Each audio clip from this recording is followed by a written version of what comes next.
अमीर जमात इस्लामी सिराजुल हक का स्क्रीन में कायम अल खिदमत टेंट सिटी का दौरा। इसी हवाले से मजीद तफसीलात बता रहे हैं स्क्रीन से नुमाइंदा A1 TV GM लगारी।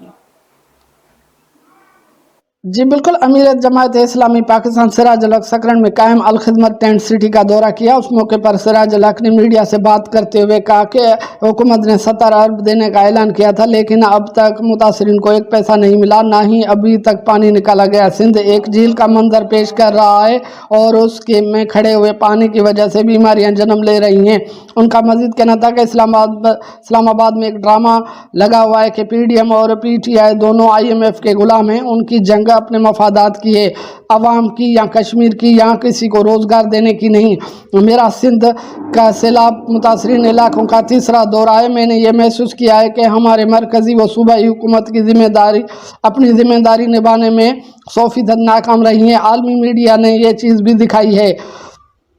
इसहाक डार हो या दूसरा वजीर ख़जाना, ये सब वर्ल्ड बैंक के एजेंट हैं, सब NRO के नतीजे में वजीर बने हैं। उस मौके पर उनके हमरा असदुल्ला भुट्टो, मोहम्मद हुसैन मेहनती, मुमताज़ सहतो भी शामिल थे। टेंट सिटी के दौरे के दौरान अल खिदमत डिज़ास्टर मैनेजमेंट सिंध के इंचार्ज कमर राशिद मुकरम ने उन्हें टेंट सिटी के बारे में ब्रीफ किया।